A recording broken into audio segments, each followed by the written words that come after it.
গণেশ চতুর্থী, তার জন্য আজকেই আমাদের অফিসে গণেশ পুজো করা হচ্ছে। গণেশ চতুর্থী সেলিব্রেশন আজকে অফিসে একটা করা হচ্ছে, ছোট পুজো করে। এটা অনিল দাদা আমাদের নারকেল ভেঙে তার জল এবং নারকেলটা প্রসাদ রূপে গণেশজিকে দেওয়া হচ্ছে। গণপতি বাপ্পা, এখানে সবাই গণপতি বাপ্পাই বলে হায়দ্রাবাদে, আমরা হয়তো ওখানে গণেশ ঠাকুর বলি, কিন্তু এখানে সবাই গণপতি বাপ্পা বলে। তো গণপতি বাপ্পার আজকে পুজো করা হচ্ছে আমাদের অফিসে।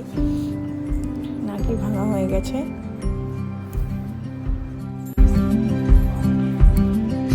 সন্তোষ স্যার, এটা সন্তোষ স্যার সিনিয়র আমাদের অফিসে। সন্তোষ স্যার সবার প্রথম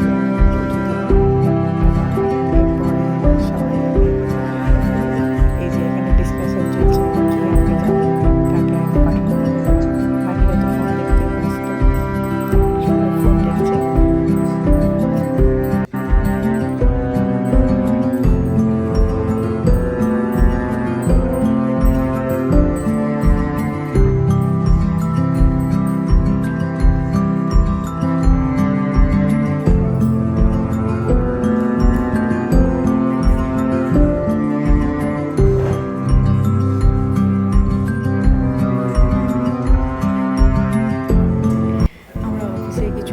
সেলিব্রেট করি এই জন্যই যে আমাদের 5:30টার পরে আর কোনো কাজ করতে হবে না। আমরা বাইরে সোফায় বসে, এটা রিসেপশন এরিয়া, এখানে বসে আমরা সবাই গল্প করতে পারি। অফিসের কাজ নিয়ে আলোচনা হয় বেশিরভাগ সময়, কিন্তু ফর্মাল আলোচনা না, নর্মাল আলোচনা, কোন প্রজেক্ট কী হচ্ছে, অথবা এমনি নর্মাল পুজো নিয়ে। কালকে যেহেতু গণেশ চতুর্থী, সেই সব নিয়ে ডিসকাশন চলছে। কালকে কোথায় যাবে, কি করা হবে, এগুলো নিয়ে ডিসকাশন চলছে। রাজ হাতে একটা কি পেয়েছে, ওটাকে দিয়ে ও কন্টিনিউয়াস ঘন্টার মতন করে নাড়িয়ে যাচ্ছে।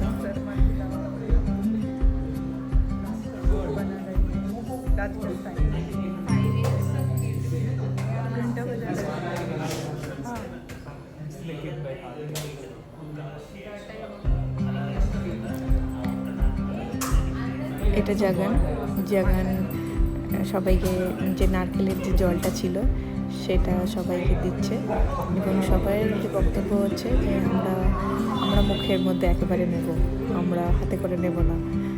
তো এর মধ্যে রাজ প্রথম নিল সেই জলটা, এবং এটা শিবা এরপর নিয়েছে।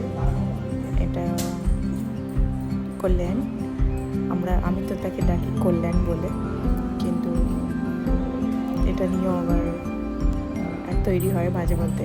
ওকে কল্যাণ বলে ডাকলে ও বেশি খুশি হয়। আমি যদি ওকে কল্যাণ বলে ডাকি তাহলে ওর সাথে সাথে বলে যে কেন, যেরকমভাবে আপনি বলেন ওইভাবেই বলুন, আমাদের মতন করেই আমি বলি। এটা হর্ষিতা,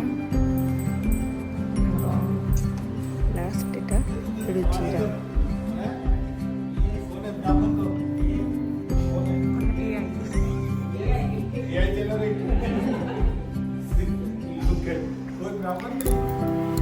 ইনি আমাদের স্যারেরও দেওয়া হয়ে গেল।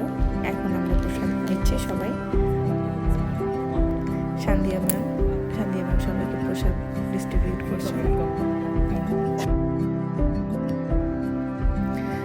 এইভাবেই আজকের গণেশ চতুর্থীর দিনটা খুবই মজা করে, অফিস ছিল ঠিকই, কিন্তু এই যে শেষ 1 ঘন্টা ভীষণ মজা করে আমরা কাটালাম। পুজো করা, প্রসাদ খাওয়া,